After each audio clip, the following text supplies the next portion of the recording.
Good morning. Can everybody hear me?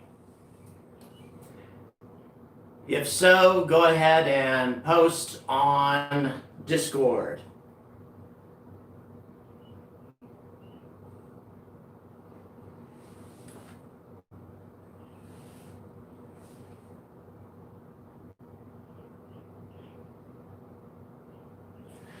Wonderful.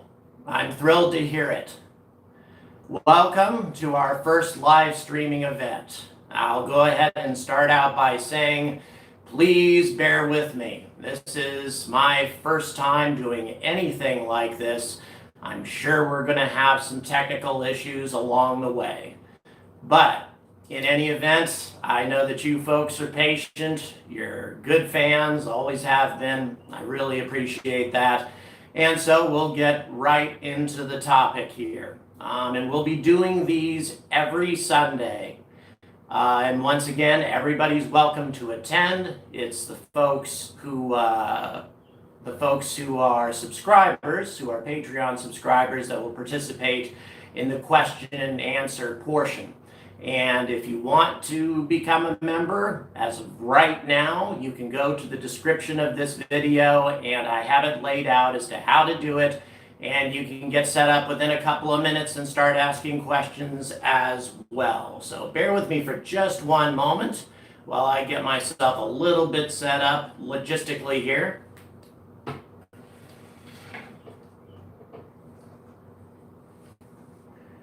Wow, we got a question almost right away. So I'm going to go ahead and kind of lay out the topic, although the question that was just asked by Gamerton Gang is related to what we're talking about today. But we're going to be discussing whether or not it's possible for Elon Musk to reach Mars by 2024, as he has recently announced and reinforced. Is that at all possible? And what's the rush?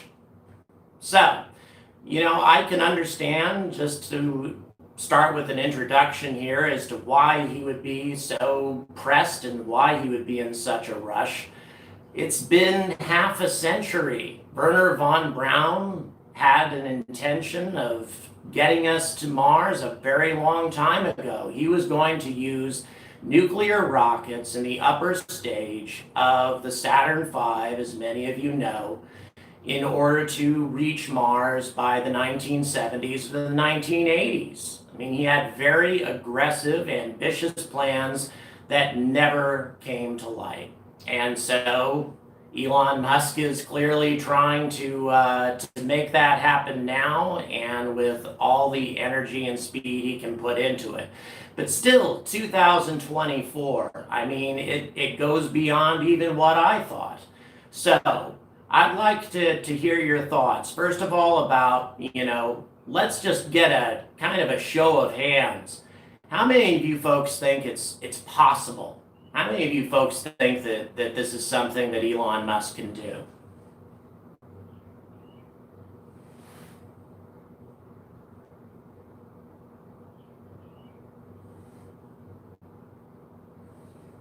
And feel free to post your responses.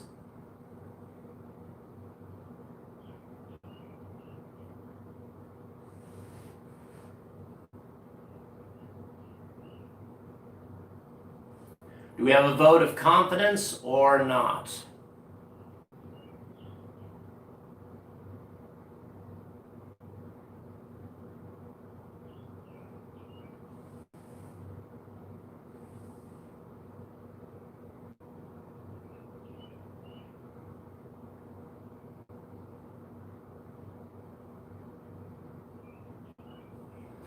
And we may not have everybody signed on at this point. Can you folks still hear me?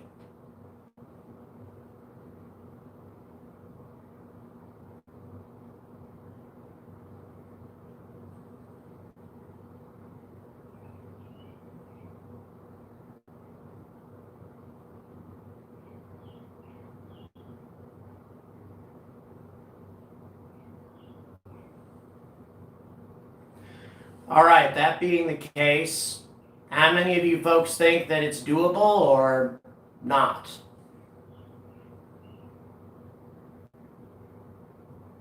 And everybody doesn't have to reply here.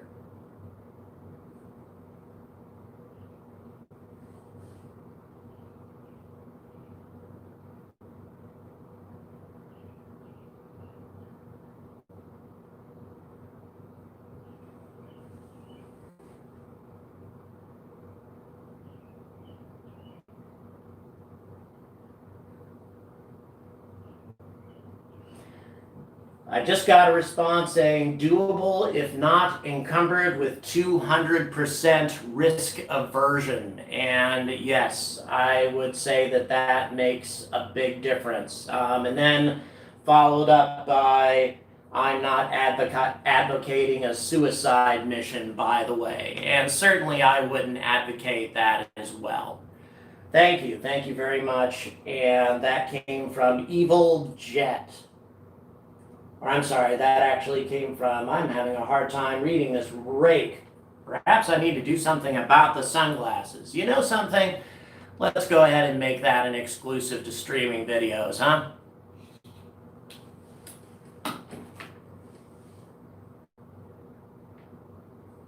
Please try not to panic.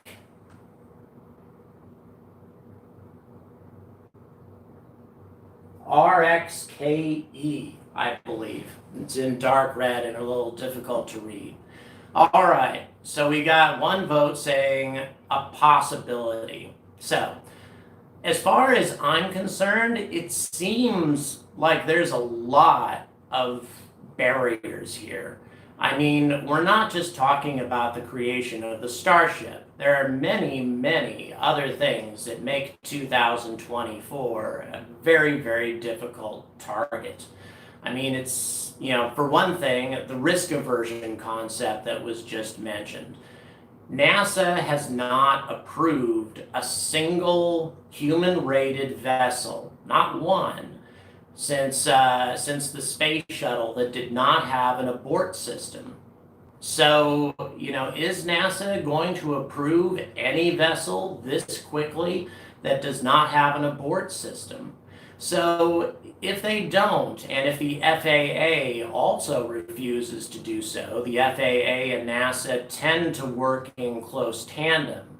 Then Elon Musk's other option, as I suggested in one of my videos, is to launch offshore, where the regulations of governments tend to not hold him back.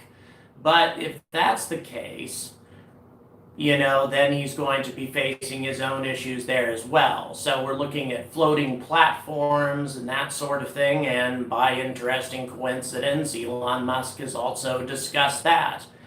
So, how many of you, does anybody have any comments as far as the floating platform concept and launching offshore, bypassing NASA completely? Does anybody have any thoughts about that?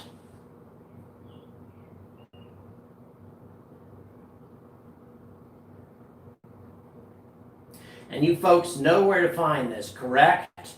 In the questions and answer portion of the Patreon section. Questions and answers under Patreon. I have another space nut making a comment. You've done some research on the matter.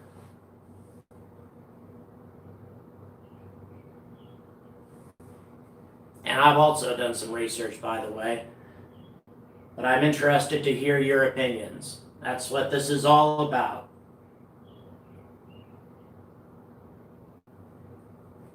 Please do. Another space nut. Please expand on the research.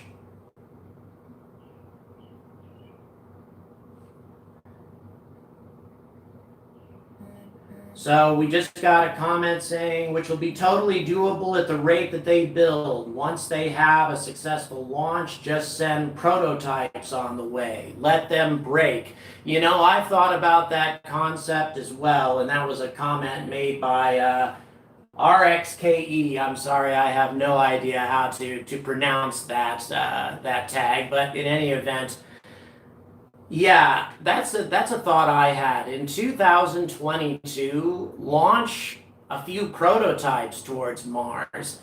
Let them crash. See whether or not they can successfully carry out a landing. If so, then we can risk actual cargo vessels with valuable cargoes on board.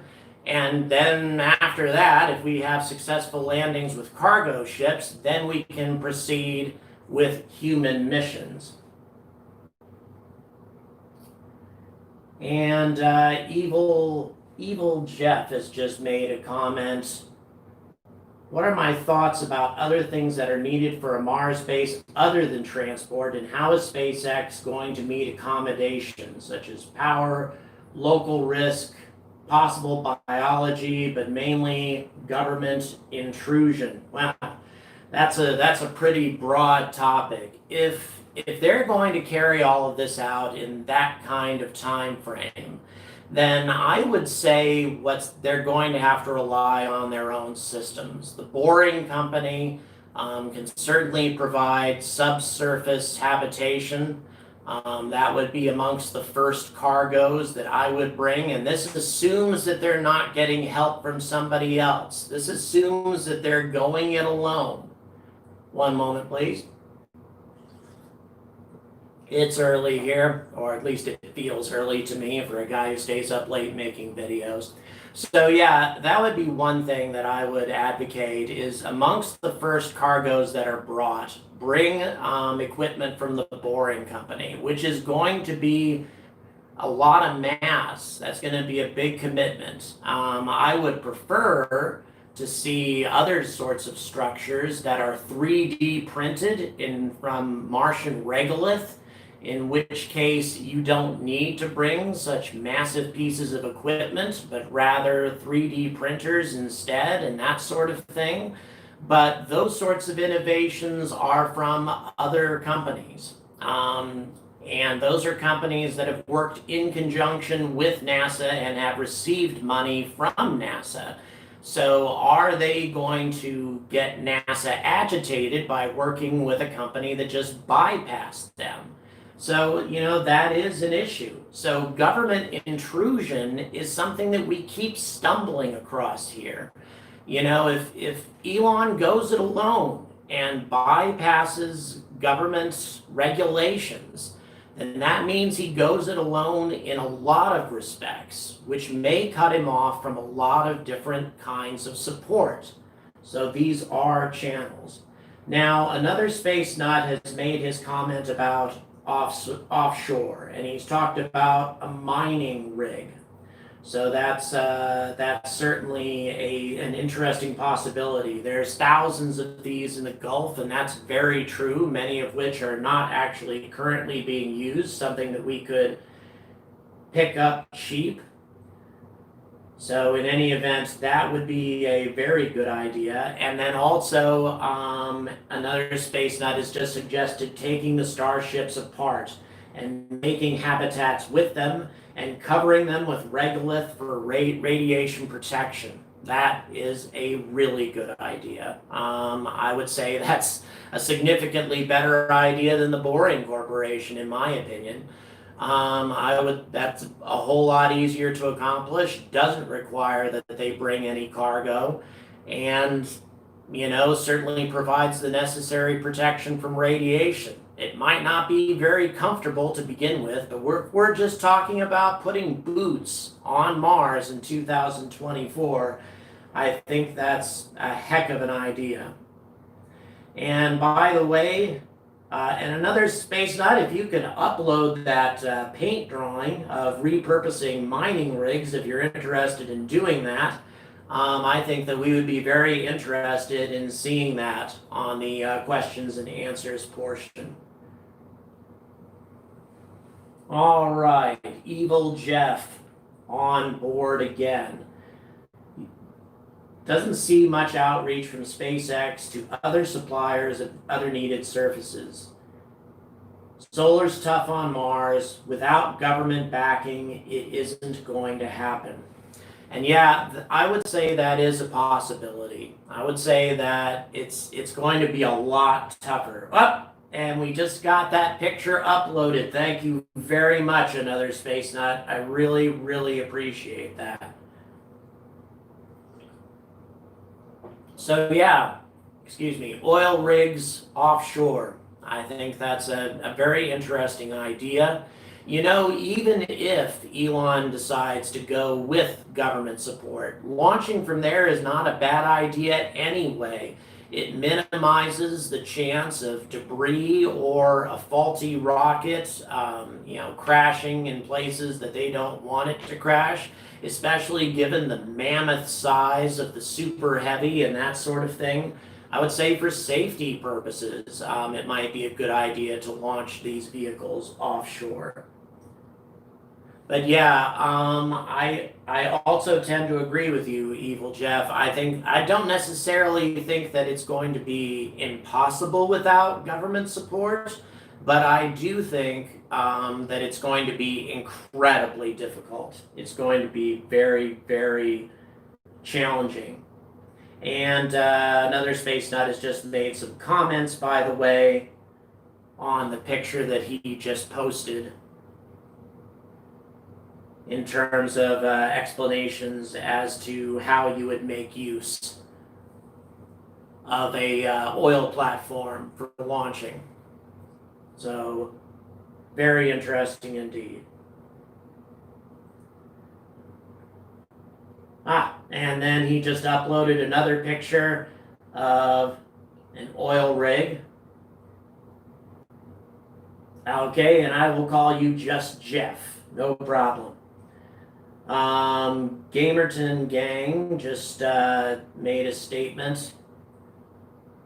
The U.S. Convention on the Law of the Sea can be used for SpaceX launches. As long as the launch isn't on U.S. soil, there's not a problem regarding the floating platforms. That's probably the case.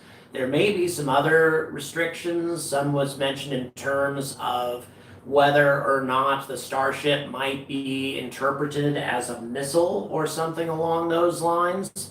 And those sorts of regulations are international, but I don't see that sort of thing as being a serious problem compared to all of the regulations that NASA and the FAA would place upon SpaceX. So, in short, if we're talking, once again, we have only so much time. As far as government regulation is concerned, I feel that if we are able to, or SpaceX rather, is able to launch offshore and bypass NASA and FAA regulations, then 2024 is doable. If they aren't, if they are going to be subject to what NASA and the FAA is going to demand, I do not believe that 2024 is possible. I think that we're going to have to deal with NASA for all the drawbacks that represents and the FAA if we're going to send humans. Now that doesn't apply to unmanned starships. I think that there is a lot that can be done with the Starship as far as unmanned applications are concerned. But in any event, if we're going to be going with NASA and with the FAA, 2024 does not seem remotely possible to me at all. But in any event, if you have any concerns about that. Now, as far as the trip there, let's assume that we can get past all of these government regulations. That's not the only thing holding us back. Now, we haven't had a lot of word from SpaceX yet about protection from the radiation and cosmic rays that we are subjected to in the 6-month transit, or estimated 6-month transit between the Earth and Mars. So, any ideas as far as that's concerned? I mean, a stainless steel structure will provide some protection, but nevertheless, anybody going to Mars, especially to stay, is going to be subjected to the equivalent of 2 years worth of standing on the surface of Mars unprotected. And this is according to NASA data, 2 years worth of unprotected exposure on the surface of Mars, and that's just for 1 6-month transition. So what sort of we just got a comment. The 6-month transfer will offer radiation as harmful to your body as 5 years as a smoker. And that's an interesting point. And if that's the case, then perhaps it's not that. If we line the Starship with lead, I just got another question about that. Of course, it increases the mass of the Starship tremendously. And of course, the more you increase the mass, the more propellant you need, and the less cargo you can carry, the fewer passengers you can carry. Another possibility, of course, is a lot of water. That provides a tremendous amount of protection against radiation. But once again, lots of mass, a tremendous amount of mass. Now, there are quite a few types of very lightweight fabrics that have been proposed actually by Bigelow Aerospace and also by the Sierra Nevada Corporation that can provide a substantial amount of radiation protection and has a very, very insubstantial amount of mass as far as that's concerned. It wouldn't weigh down the Starship much at all. Now, Bigelow, of course, is bankrupt, but that doesn't mean the technology is gone. And, SNC, of course, is still very much alive, and they actually have a proposal, and they built it, or at least the habitation part of it, a mock-up, with that particular fabric included.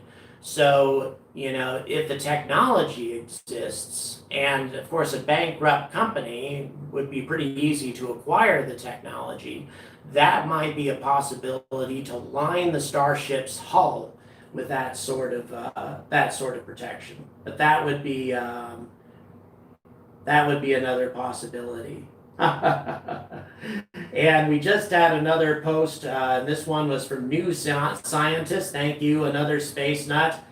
As far as using astronaut poo as a radiation shield, and that article just got posted on the questions and answer portion of Discord. Very intriguing. I am going to have a look at that article. I never heard about that. I think that if it is a possibility and we're not talking about a lot of mass and it works, I think that would be a hell of an idea. So in any event, and by the way, yeah, I'm going to be cursing a little bit because this is who I am. Bear with me. Dry mouth. Thank you, Gamerton Gang, for posting the international waters. And yeah, that's an interesting point. Another space nut. The poo is a good option. And from a scientific perspective only, it seems to work. So I am going to have a look at that article, and I may include it in a video very soon. I really appreciate you providing me with that information and other space nut. And that's one of the things that this streaming information is all about, or these streaming productions are all about, is for all of you to provide information to me so that I can first of all learn, everybody else can learn, and I can create new videos. But yeah, what an interesting idea. And further comments have been made. A large amount of water included in the poo, and I'm just going to say crap, why not, because that's who I am. Water is proven to disperse radiation, and as you add other compounds to make it, you create a cement-like paste, and it wouldn't smell very nice. Well, I would suspect that there might be a way to insulate it, or perhaps freeze it, something along those lines, to make it a little bit better.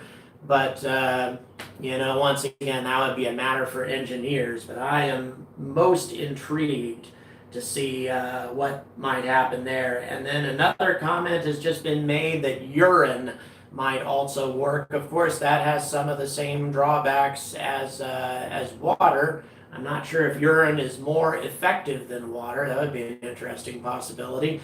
But there's a great deal of mass, of course, in both water and in urine. But if you're going to be living on Mars in a place where radiation is going to be at least some consideration, then the amount of radiation that you suck up on the way there is going to be a consideration before you land. And we haven't done a whole lot of testing yet. And this is, of course, another issue with the 2024 launch date, because the Lunar Gateway is when it gets launched, and hopefully it will be going by 2023, at least the components, as NASA has just announced. The tests that are going to be carried out there in the same environment around the moon as interplanetary space represents is going to give us the opportunity to test against radiation shielding. And of course, if we're going to go by 2024 before those tests are complete or have even started to be carried out, then we're not going to have the advantage of that testing. So that is an issue. And another point against 2024. However, I think 2026 or 2028 becomes a lot more possible if you've given the Lunar Gateway enough time to test radiation shielding. But once again, that is all dependent on whether or not the Artemis program goes forward as planned, and that is a giant question mark. Mandatory keg and pizza party on the Starship while in Earth orbit. Need to fill the protective layer before the Mars insertion trajectory. That's hilarious. I love that. Thanks a lot, Jeff. Oh, I'm sorry. I apologize. That wasn't Jeff. I have the worst eyesight. I do apologize. One of the drawbacks of being unemployed is you don't have the best health insurance, and if your eyes start to fail you, there isn't much you can do about that. But Peter, I believe, Peter F. So in any event, we have some more folks making some contributions, so I do appreciate that. But yes, very interesting. Using feces and water, or perhaps urine. Radioisotope thermoelectric generator out of NASA has just a question that has just been asked. And yeah, can Elon Musk get anything out of NASA as far as that's concerned? Well, I've got my doubts, to be quite honest. If he bypasses NASA, if he decides to launch offshore and bypass their regulations, then I think that it's very unlikely that he's going to get their support. However, if this is a collaborative effort between NASA and SpaceX, then yes, I would say his odds are extremely good. But no, if he goes it alone and bypasses their regulations, then I would say that it's quite unlikely that sort of thing is going to happen. So, thanks for the suggestion. Actually, I'm having no problem reading what's being put here. It's the dark red tags, the ones in that particular font, is the one that I'm having difficulties with. However, the normal text is just fine, so I'm having no issues as far as that's concerned. But I appreciate the suggestion. Oh, we have a brand new participant who is actually, we have quite a few typing in now, and that's the sort of thing I really like. So, thank you very much, another Space Nut. He's going to make a change to the font. Just a question asked, is that a law? If a SpaceX colony needs any nuclear technology, then they will need NASA support, I believe. unless they can mine and process uranium in space or on Mars. And yes, that is quite correct. Any sort of nuclear related technology is very, very strictly controlled by the Atomic Energy Commission. And if SpaceX tries to do anything to get around that, they are going to make some people very angry and essentially cut off any sort of support that they might have from any governmental agencies in the United States. So that is going to be a bit of an issue. So yeah, if we're looking at nuclear power on Mars, then I would say that Elon Musk collaborating with NASA and collaborating with the government is going to be a pretty important thing to do. Otherwise, I think he's going to be relying on solar power, and another alternative is hydrolox fuel generators. Since you can manufacture hydrolox fuel on Mars, backup generators in the event of a dust storm using hydrolox fuel has also, or methalox fuel has been suggested.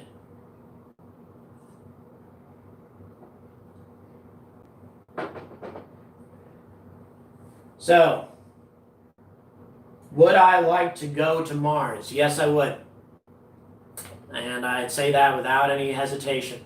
My dream is to end my life on another planet. And does that mean I want to end my life by crashing into another planet? Well, I'm clearly willing to take that risk.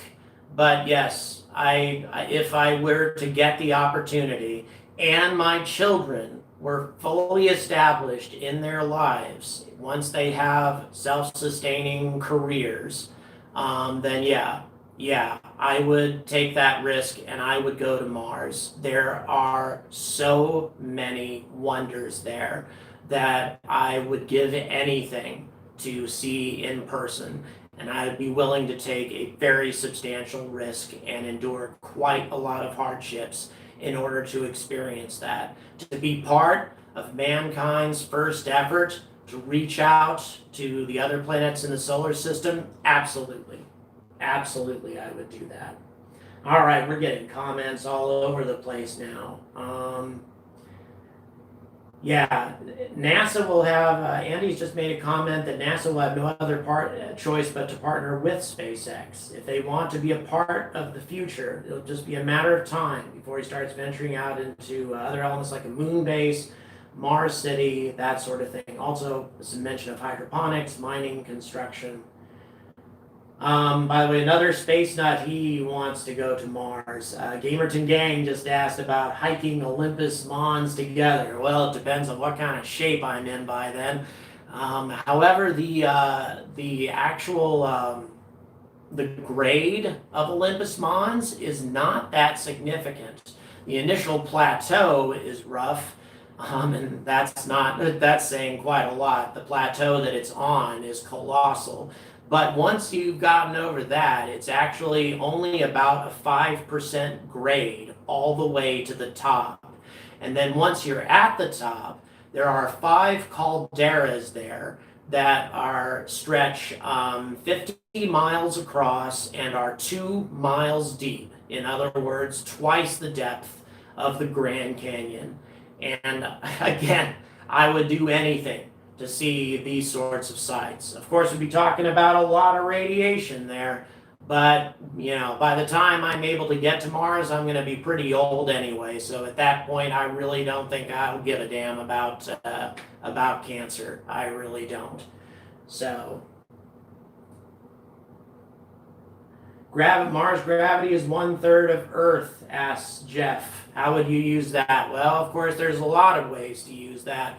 One of the big advantages, of course, is that it's going to make it a lot easier to do anything physical or any construction as far as that's concerned. anything that machinery that you have to use to lift equipment or anything along those lines is going to, require a whole lot less effort. And there are other massive advantages. For one thing, the Starship is not going to require the Super Heavy in order to take off from Mars and return to Earth. And I also believe that they're not going to require the Super Heavy to get to the asteroid belt either.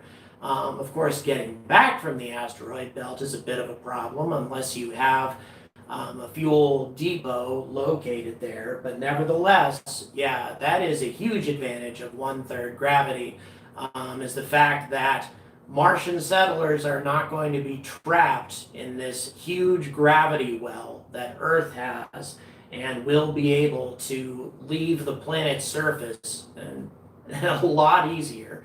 Not only that, an interesting point is that any tethered satellite in geosynchronous orbit, if you were to use that as a catapult, and we're talking about a Martian space elevator here, if you were to use that as a catapult, you could launch an object or a vessel out of Mars into escape velocity without any fuel, none at all. So as long as you had the object or the vessel in geosynchronous orbit, you could actually use a Martian space elevator, the centripetal force of it, to escape Mars gravity. And that is quite an amazing thing. So, that's another huge... what is the one item that's your must for when you go to Mars? Just asked another space nut. Well, the one thing that's definitely a must is definitely going to be pictures of my children. Since I'm not going to be seeing them again, except, in occasional transmissions, messages that they send, I never want to forget them, and I want to have a constant reminder of them. That's of course why I need to make sure that they are firmly established, that they're self-sustaining, and that they can take care of themselves before I would make such a trip. But yeah, that would be a must-have. The one thing that I would need to bring from Earth with me would be mementos of them, because they mean the world to me. Mars Starlink, yes, that's an interesting point. Given the huge, delay that's in effect, between because of light speed transmissions between Mars and Earth, we're going to be talking, of course, about messages, more like letters than actual communications. We're talking about delays of anywhere from 8 minutes to 22 minutes, depending on what the position of Mars and the Earth is relative to one another and their orbits. But nevertheless, it's a very long delay, even at light speed. So that's going to make a big difference. But yes, that's true. I will be able to exchange niceties with them, and that will mean a great deal to me. So now, as far we've gotten past the radiation issue, or at least we've discussed it. Now we're talking about living on Mars, and what other requirements are we talking about? Power, all right? So solar, we've had a discussion about that. We've had a discussion about nuclear. We've had a discussion also about the possibility of using Methalox generators as an emergency backup in the case of a dust storm. Another suggestion that I'd like to propose is a Dyson Dot, as they are called, an orbiting solar platform that would transmit energy to Mars utilizing microwaves. That might also be a possibility or a way of getting around the dust storm problem. So that's something else certainly to consider. Now, but of course, aside from habitation, we got to talk about food here. That's a very, very big issue. So, what do we do about that? That's certainly going to have to be amongst the first things that we bring to Mars is going to be some sort of food production. So, what are our thoughts about that? Oh, I'm sorry. While I'm waiting for that, I just got a question from AJ. 100 passengers per flight on Starship will be fairly cramped. Do you think that number is more appropriate for Starship 2.0? Yes, I do. I think 100 passengers is not only cramped, but also they're going to consume supplies rather rapidly. And some of you who have seen my episodes know that there could be delays as a result of Martian dust storms. And if they have to stay in orbit longer, their supplies are going to be consumed even faster. So the fewer passengers you have, the less the risk. So yeah, aside from cramped space, I would say also supplies are going to be a really, really key issue. And I think it'll be very important that we kind of keep the number of passengers to a minimum, at least until we get this process established. I mean, once we're pretty certain that we understand how to transport humans, at least the first trip, the first few trips, should involve substantially less than 100 people. Yeah, another space now talking in terms of communication, a 16-minute round trip, so it'd be like passing video files, not real time. And that's a 16-minute round trip, assuming that the distance is fairly short. The round trip can be as much as 40 minutes or longer if Mars and Earth are at an extreme distance from one another, depending on their orbits. And of course, this affects transportation as well. So, but yes, as far as the answer to the question about about 100 passengers, I do believe that we're going to need to either wait for Starship 2.0 or at least to make sure that we've got this process down before we take that many. I think substantially fewer than that, maybe 30 or 40, might be wise, at least for the first expedition. All right, we've got more comments coming. So this is going quite well, a lively discussion. I'm very pleased, especially since this is my first shot at this.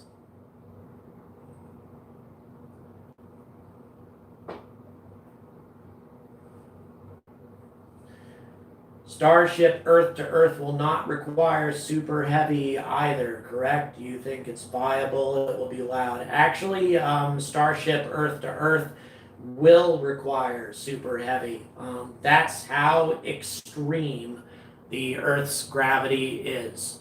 If you watch the promotional video of the Earth to Earth product from Starship, just getting into a position a kind of a position between orbital and suborbital flight, a short hop, even that with something as massive as the Starship, and also if we're talking about 100 passengers, is still going to require super heavy. That's how awful things are as far as the Earth's gravity is concerned. Yes, a comment has just been made from AJ that Kimball Musk seems to be well placed to provide a solution. Yes, I tend to agree, although I tend to prefer aquaponics rather than his solution, but nevertheless, at least, when we're talking about early missions to Mars, I think that his understanding of soil-free food production would allow SpaceX to innovate as far as food production is concerned without any support from much of anybody else. I think they'd be better off with support from other people, but nevertheless, in a pinch, they can definitely take care of that. And yes, Jeff just made a comment that the Starship will be mind-numbingly loud, and I'm sorry about that, Scarin. He also made a comment that it's going to be extremely loud for the earth-to-earth transportation. And yes, I think that is also why, a big reason, thank you for bringing that up, as to why floating platforms are going to be such a critical aspect of the future of Starship. Very few people are going to put up with the amount of volume that this ship is going to generate. My uncle was fortunate enough to be able to see every Saturn V launch from close range, and he said that he couldn't even begin to describe what that was like. And we're talking about something that has the thrust nearly twice that of the Saturn V. So yeah, offshore will have a significant advantage as far as that's concerned. And Jeff just brought up aquaponics, and I think I just mentioned that, but yeah, that's my personal preference, simply because it's a very elegant solution, and it also allows us to bring fish along so that we don't have to be 100% vegetarian. So I think that that would be a very good thing as well. And by the way, that's not an innovation that we have to come up with. The technology has already been created and experimented on, and I've actually seen aquaponics in operation. And it not only grows really good food or produces really good food, it produces it in massive quantities. You wouldn't believe the size of some of the vegetables that I saw being produced by aquaponics. It's something else. So yeah, another space nut just made a comment saying vegan makes more sense for Mars. It does make more sense.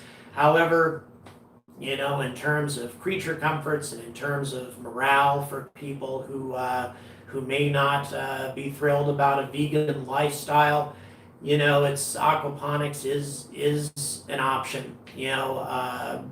Psychological issues and morale is going to be a big factor, in my opinion, as far as long-term stays or staying your entire life on Mars is concerned. And if you're capable of bringing something along that allows you to have some of the creature comforts of home, just a little bit of it, I think that that will improve things a lot. But nevertheless, yeah, you're right in terms of pure practicality. Going 100% vegan is the best solution, most definitely. What got me interested in space, asks Andy. Well, I'll be honest, I was interested in space from the earliest point. As a lot of you know, my uncle was a NASA employee. He was all the way through the golden age of space flight. He knew every astronaut of the Apollo program, and I was quite delighted, actually, when I met Jim Lovell, and I asked him about my uncle, George Nevin, and it was something else when he said that he did indeed remember him. So yeah, that's one of the biggest things that got me interested, is the fact that my uncle was career NASA, not from the very beginning, but from a very early point in its history, all the way through the shuttle program. And one of these days, I'm going to do a video on that. And yeah, my uncle gave me the opportunity to watch the maiden flight of the Challenger. Which was an experience that I will never forget. So yeah, that was definitely something that not only got my interest in spaceflight going, but kept it going. And if he were alive today, he died just a few years ago, but if he were alive today, he would be thrilled, absolutely thrilled as to what's going on at the moment. The fact that we're returning to the moon, the fact that we have private companies with ambitions on other planets, the fact that NASA's talking about going to Mars, the fact that we're finally getting serious about all this, yeah, he would be so thrilled. And it brings me so much regret that he isn't here to see this. But at the same time, I'd like to think that he's somewhere watching all of this and is delighted to see it. So, all right. So we've talked about food production. What other sorts of barriers do we see? If we're talking about going to Mars quickly, and if we're talking about doing this successfully, what are some other issues? I'd like to talk about the landing procedure. We've seen this highly complicated, landing procedure of using the atmosphere to decelerate the Starship, and then a very very complicated process of bringing the Starship to rest. I think that's going to be a hell of a thing to experience, and especially if we're talking about doing it for your first time or doing it with people on board.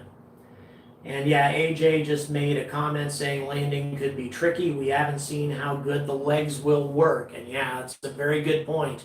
And as a matter of fact, we haven't actually seen SpaceX land anything on, a surface other than a landing pad. And on Mars, of course, there are no landing pads.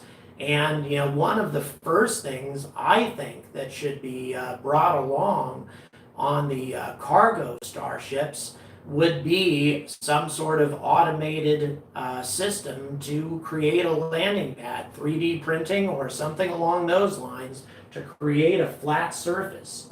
I think that it would make a very, very big difference. The same Starship configuration will work on both Earth and Mars. Seems like a Mars variant might be needed, and that's from Scarin. Yes, I do definitely tend to think that. There are huge differences between this planet and Mars.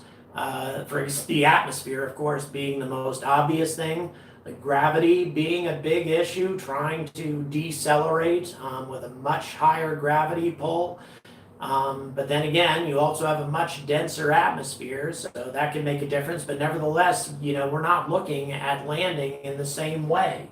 We're looking at a powered landing, from my understanding. And of course, the Starship will have a lot of extra fuel in order to be able to do that, since they won't be using the Starship for full escape velocity. So I do believe that the intention is a powered landing. So yeah, I think that there will be some differences between the two. I don't see how there couldn't be. There's a Maston wants to build a thingamajig, as the comment goes, that mixes stuff with their exhaust to prep a landing pad. Very interesting. Any information that you have on that, I would very much like to see any links. Or DM me, whatever you like to do. I would be most intrigued to see that. But DM me on Discord, and I would be most intrigued in seeing that. SpaceX could then use small Maston landers, pad preppers as first cargo. That is a hell of an idea, and I would really like to see more information on that. And I'll say this right now, I'm going to put that into a video, because I think it's that important. So any information that I can get on that, and of course I'm going to look it up myself, but yeah, any sort of system that allows to create a flat landing pad and make that landing a lot more secure is going to be a huge factor. So in any event, and by the way, I am thrilled. There are a lot of people logged on, a lot of people. So this is very intriguing. 4 variants, says another space nut. Earth, Moon, Mars, and orbital. Yes, I would say so. As a matter of fact, I've had a discussion with one of you, and I'm not going to call you out, about modular starships. And I may do a video on that as well, in terms of how that might be accomplished, because I think that would be a really good solution to a lot of potential problems that the Starship faces. So in any event, you'll be getting more information on that soon. Refueling. Yes, refueling is another big issue. We need to make certain that that's going to be something that becomes a reality. And fortunately, since NASA has just awarded at least some money to SpaceX, that includes in their proposal the orbital refueling procedure as being part of it. And by the way, you need one orbital refueling in order to get a Starship to the moon. Not to Mars, but to the moon still requires one orbital refueling. So, SpaceX in their proposal has said that orbital refueling is going to be a key aspect of their demonstration in order to make the lunar Starship a viable solution for NASA's landing on the moon. So, yeah, that is a big question mark. Can that be done? If it proves to be a problem, then what are the solutions? Well, fuel depot, I think, is one of the most obvious solutions, and a fuel depot would not help SpaceX. It would also help, other folks as well. Refueling to induce roll, pitch, yaw rates. That's going to consume a lot of its fuel. Yes, very true.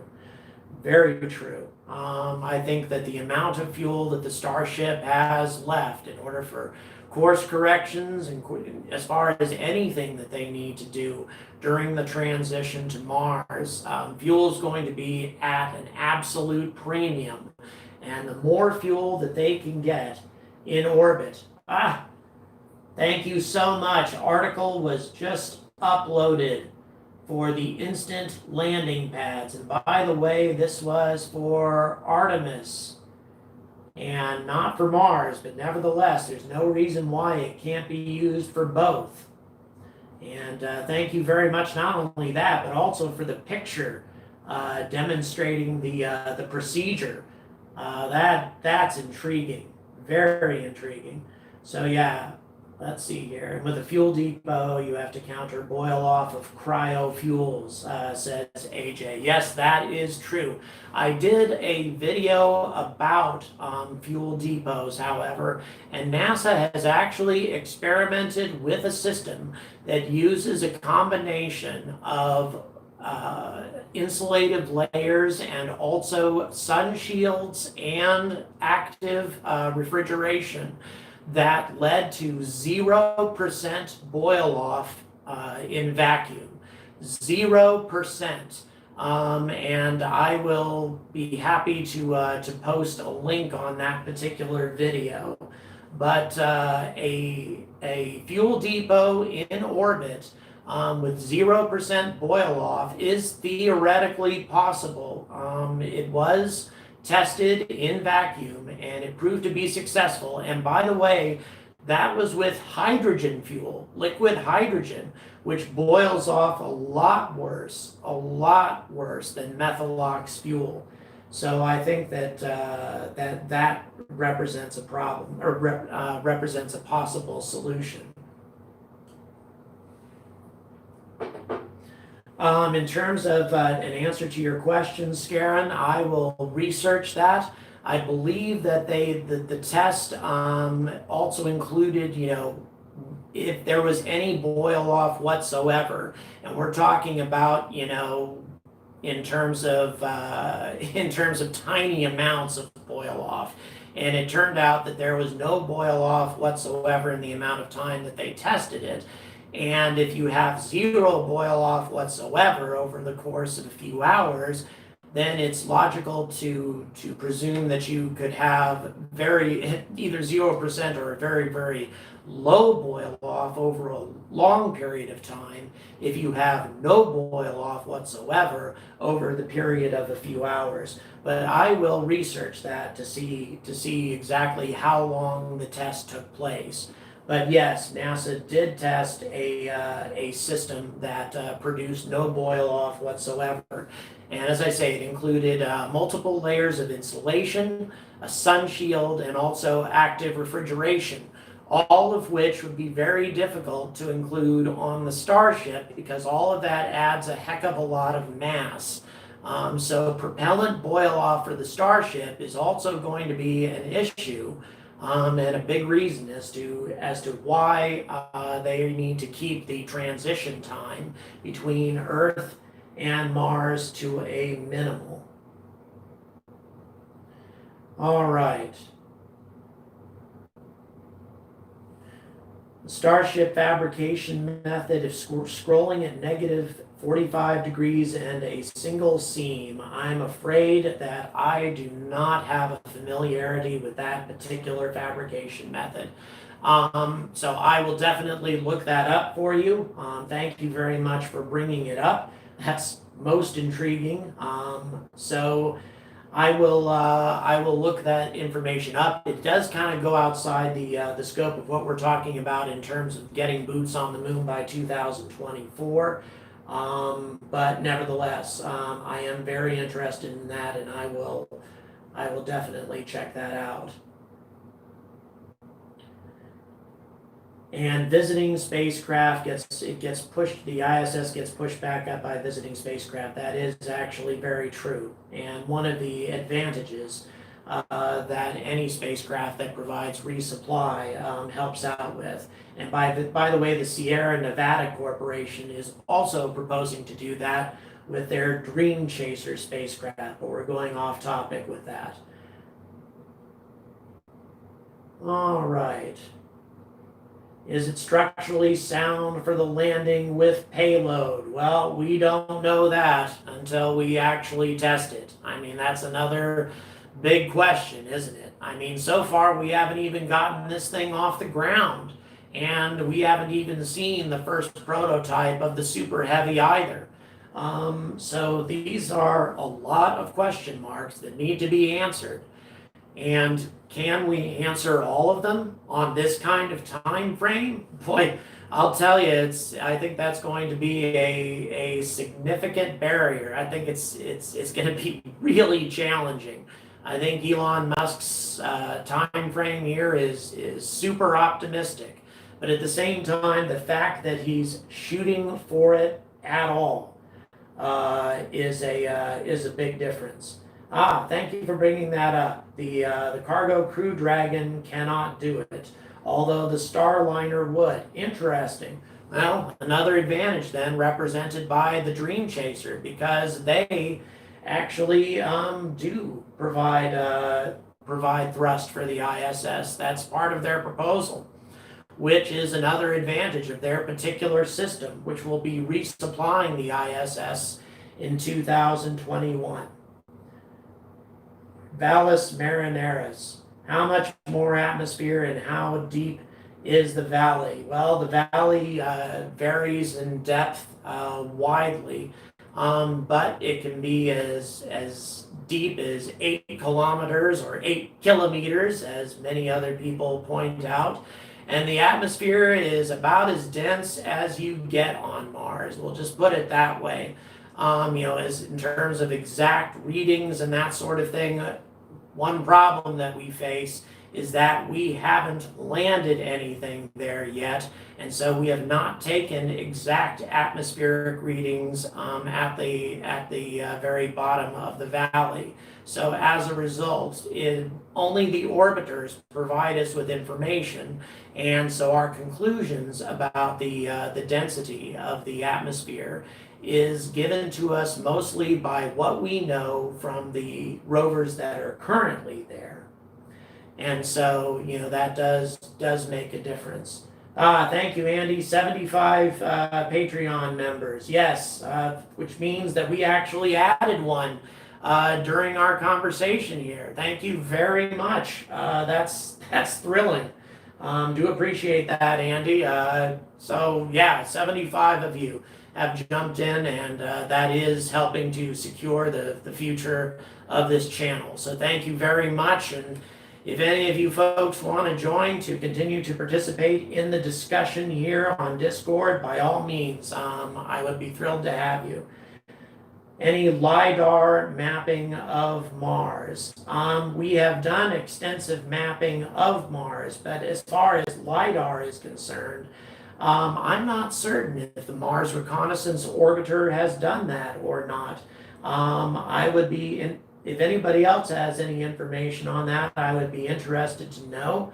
I believe that a lot of our mapping is visual, but nevertheless, I'm not positive about that. Once again, LiDAR, requires a certain amount of power, and I'm not certain if these orbiters are capable of that. But we do have another comment coming in, so that may make a difference.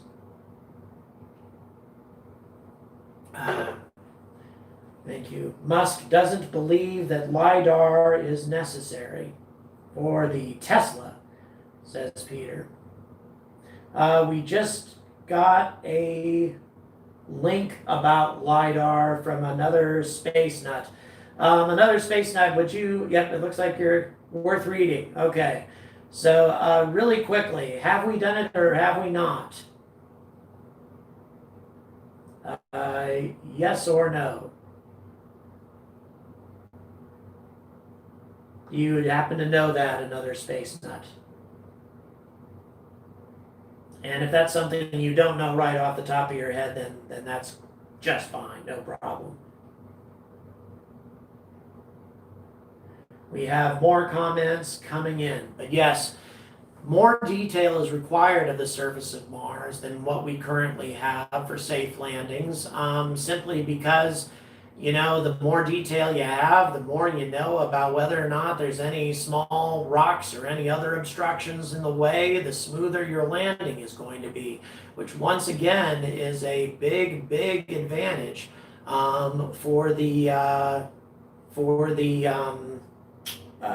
landing pad concept. So now we have a lot of people typing. So in any event, the Russians apparently supplied it to attach to the Mars Polar Lander. Now, the Mars Polar Lander, as per my understanding, was a failure for hazard detection upon landing. Very interesting, very interesting solution and a very interesting detail. Thank you very much for that. Jeff has commented that Musk has said that LiDAR isn't any good for solving FSD driving vision. LiDAR does have a role to play in topographical mapping, and I would agree with that. Have you researched in vacuum 3D printing for manufacturing of larger components? That is something that I have not so far done. But I definitely will. Once again, it kind of goes beyond the I know we've kind of been venturing about a bit since this is our first streaming event. It goes kind of beyond the scope of what we've been talking about, but nevertheless, I think that that makes a huge difference. So there's something rather that should be researched, because in vacuum 3D printing is something that that will be really important for the future of manufacturing in orbit. Any insight on SN5 testing? What will they do now that they didn't do it with SN4 besides blow it up? The only information, as far as I know, with SN5 is that a hop may be attempted with SN5, and then SN6 is the one that is actually going to be doing the 20 kilometer ascent. But once again, that's just basic information. SN testing is not something that I tend to focus on a lot from day to day. And the reason for that is because there are other channels that do that extremely well, and also they have boots on the ground in Boca Chica, and I don't. So I don't try to compete with them. I think that it would be a disservice to you guys to provide second-rate information. And so I would recommend channels such as What About It, Marcus House, and others in order to get more up-to-date information on that. Dry mouth is killing me. I'm talking myself crazy here. Does the Mars hemisphere choice make a big difference for jumping off base, for mining asteroids? Mars hemisphere choice does make a difference as far as, the landing locations have been very seriously considered. And the locations, as I mentioned in my previous video, obviously you don't want to go too far north or too far south as far as temperatures are concerned. It makes a big difference. Closer to the equator you are, the better. Although water becomes an issue once you get closer to the equator. So that is also an issue. But the landing sites that have been chosen have been very well selected because of water, because NASA strongly suspects that these locations in the northern hemisphere have subsurface glaciation going on, very shallow glaciation.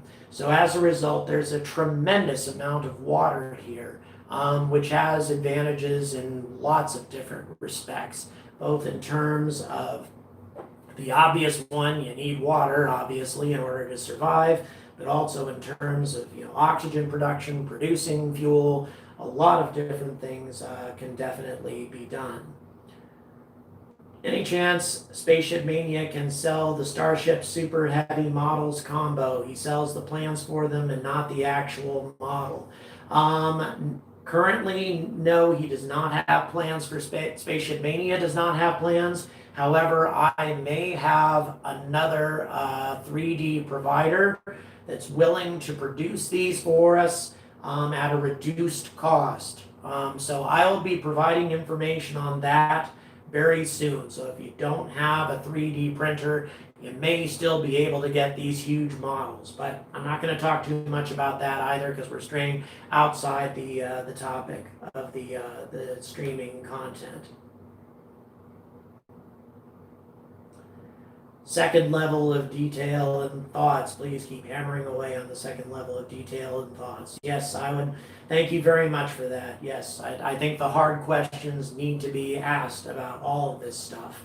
We need to get in depth about these solutions because nothing is going to be simple. Space is hard, and nothing about space is going to be simple. Nothing at all. All right, so yes. Interesting. Thank you very much. Mariner Valley vid completely cracked the lid on landing zone choices. Well, thank you very much for that. I appreciate that, FTL. Thanks a lot. Really appreciate that. Like I say, I do my best to try to think outside the box when I make my videos. It's one of the reasons why I'm not as good on the whole SN update thing, is because I spend a lot of my time researching other topics that other channels don't. So I do appreciate that. Landing pads will require super accurate landing precision. Yeah, that's a very, very good point. The GPS ability to hit a postage stamp on Mars, it's going to be extremely difficult. That is a very good point. The bigger the landing pad, the better.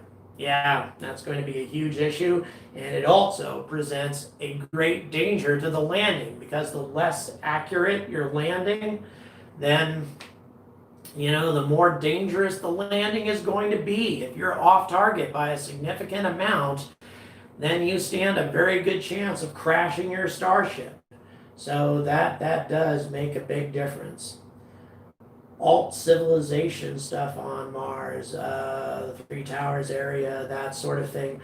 I do not currently believe that any of the evidence that we have gathered about potential structures on Mars and that sort of thing is true. I used to believe otherwise, But as the information has come in from the Mars Reconnaissance Orbiter, and the detail has become more and more accurate, these structures seem to be less and less artificial looking, in my opinion. I could be wrong, who knows, but I tend to think that an advanced civilization probably has not been done. Oh, government. Yeah, that's something that may come up really, really soon. Is it going to be named Muskville? That sort of thing. Elon Musk has actually proposed an idea for government, which I tend to like. He believes in direct democracy. People voting on changes, people voting on laws. Wow, these comments are coming in quick. Wow, that's pretty overwhelming, I have to say. I'm thrilled. But in any event,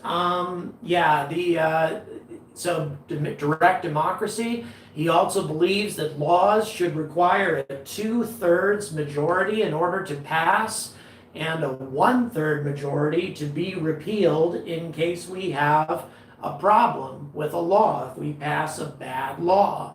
And I have to say, it's a pretty good idea. I like the idea of direct democracy.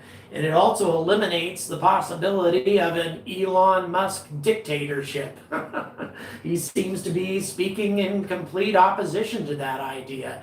Instead, a direct democracy, which would be the first one that's ever been attempted. So pretty impressive. Actually, I take that back. It was done in Athens as well, but that wasn't a true direct democracy because only men could participate.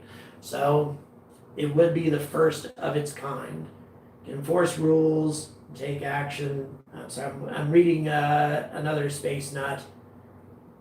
Space is owned by everyone. However, you can protect your city if you build it. Yes, that's true. Yes, the system of laws in space does need to be upgraded once we start establishing colonies. And I would say, in my opinion, that these laws need to be determined by the people who settle Mars, not by people on Earth. It's my opinion in any event. If you're going to make the decision to land on Mars and spend the rest of your life there, then you should have the right to govern yourself and to make up your own decisions as far as laws are concerned. Now, that's a pretty extreme opinion, I know, but I would say that they're the ones that the Martian colonists are going to be the ones who make the most decisive, or rather make the best choices for their own future. Let's see here. Direct democracy, mob rule. Yeah, that's true, FTL. I would like to say, or like to think rather, that Martian colonists would be a little bit more thoughtful than your average mob. But nevertheless, that is a danger to direct democracy. So yeah, representative democracy, rules but elite. Yeah,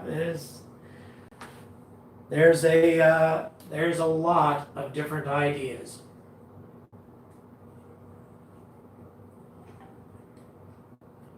And we are starting to run short on time. This has already gone a little bit later than I anticipated, but I'm anticipating about another 10 minutes, just so you know. I want to give you guys as much time as I possibly can.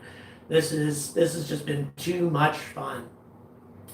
Imperfect system necessary for perfect people. Angels don't need rules. That's I have to admit, FDL, that's very profound.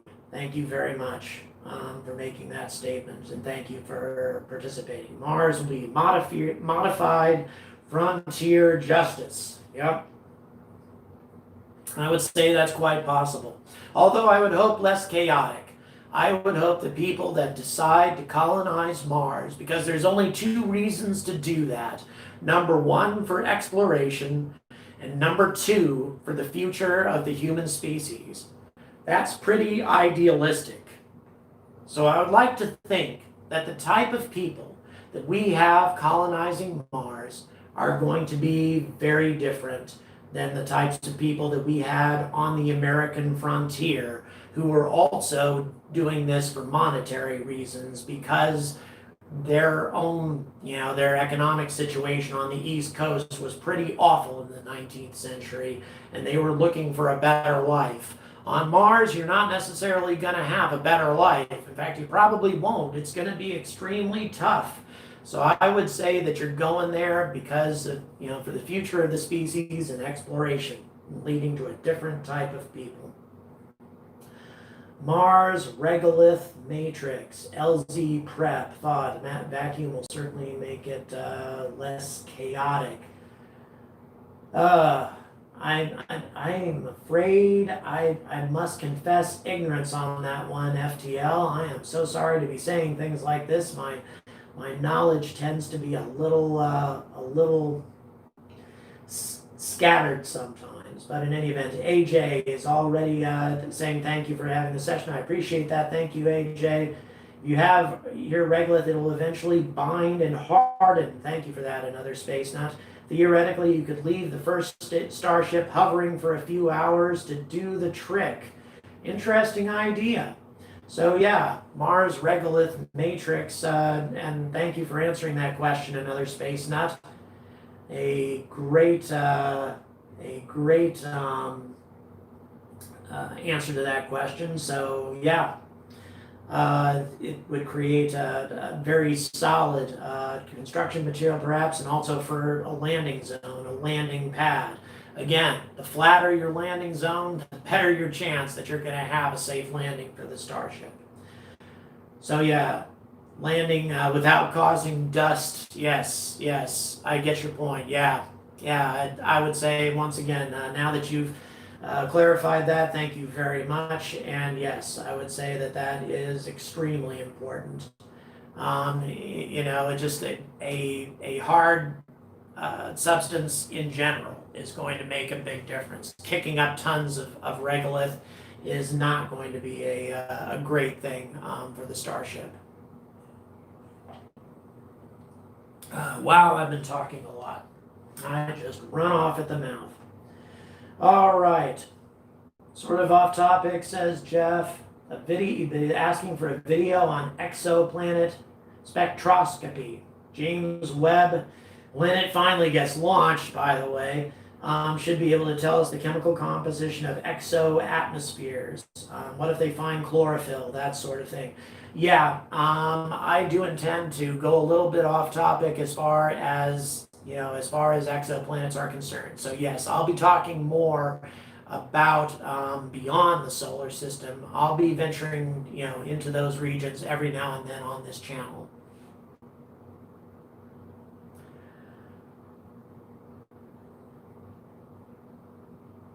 All right.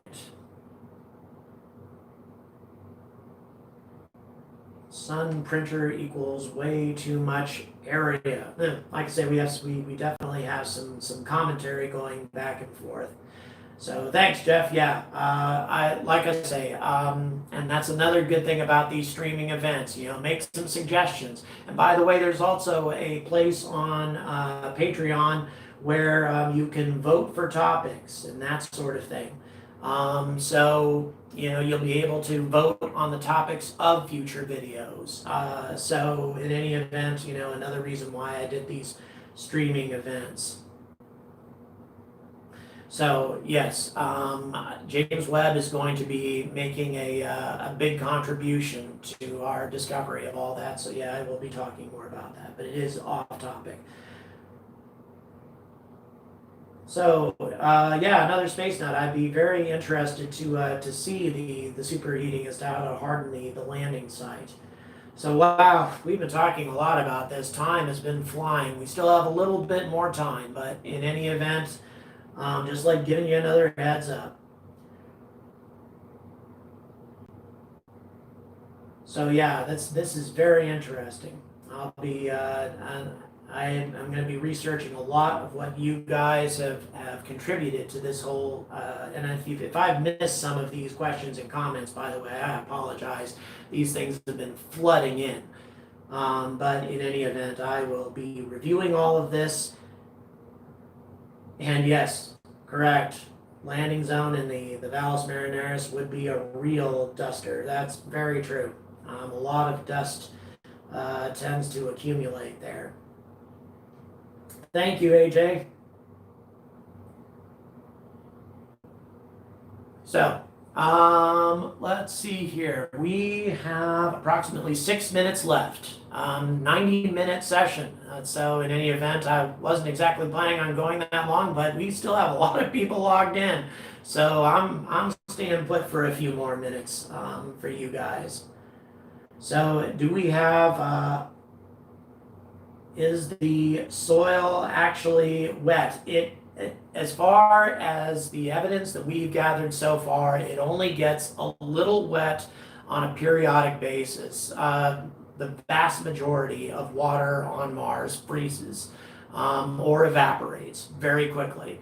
And so if any liquid on the surface evaporates or freezes extremely quickly. So yeah. We can still have more folks. Heat from landing may actually address the dust. It could, and the only way we're going to find out is by doing it, because we haven't had anything land on Mars this huge, or anything that's going to be generating this kind of heat. So in any event. Karen, thank you very much. Thank you. We still have a couple of more minutes. So if there's any other quick questions that you folks have, or any other comments that you'd like to make, that you'd like me to announce to the other folks who are watching, we still have 100 people watching. This is quite amazing. So any existing retro rocket evidence about landing plume? FTL, wow, you asked some intriguing questions. I will go ahead and research that information and send you a DM on that particular one, because I actually do not have that specific. But that's something that I definitely would like to research. And you know something, I think I'm going to do a video on landing pads in general and safe landings on Mars, or at least something about it. By the way, getting access, yeah, I have it in the description as to how you guys can contribute to the next streaming event, which is going to be taking place next Sunday. It should be at the same time as well. So yeah, a lot more videos lined up, that's true. So in any event, if you want to participate in the next one, in the description of this video is how to do it. So, you know, please, and of course, you'll also be supporting the future of this channel, because frankly, it'll be tough for me to do these streaming events, or at least one a week, unless this becomes my career. You know, I'll continue to at least try to do at least one a month, but doing one a week is not going to be possible unless this becomes my career. So in any event, thank you very much for that.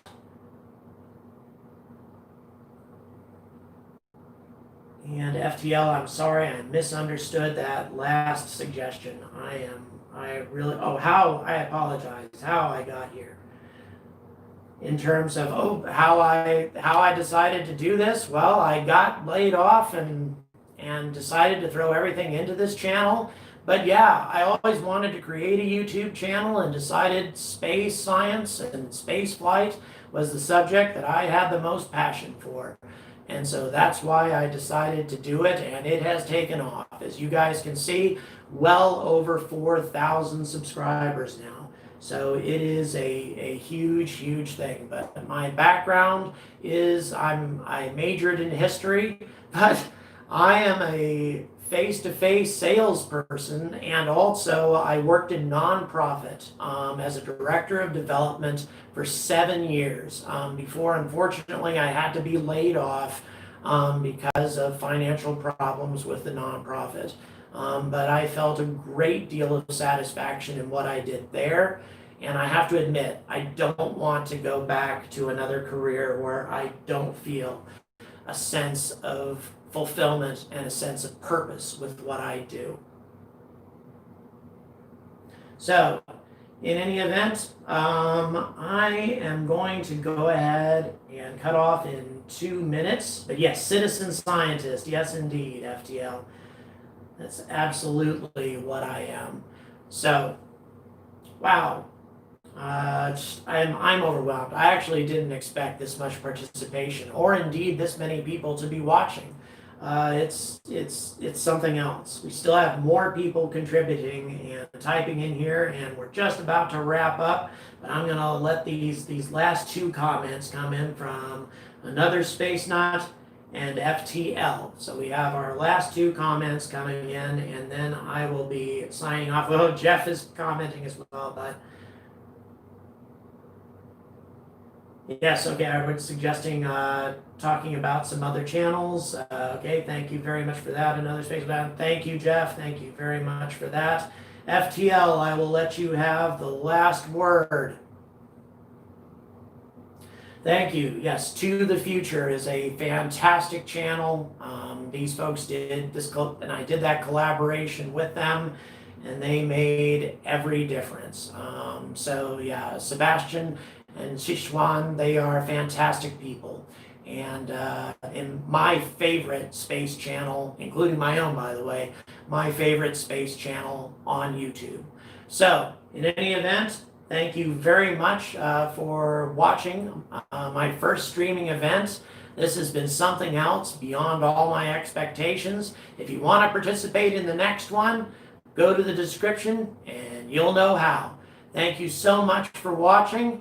And as always, stay angry about space.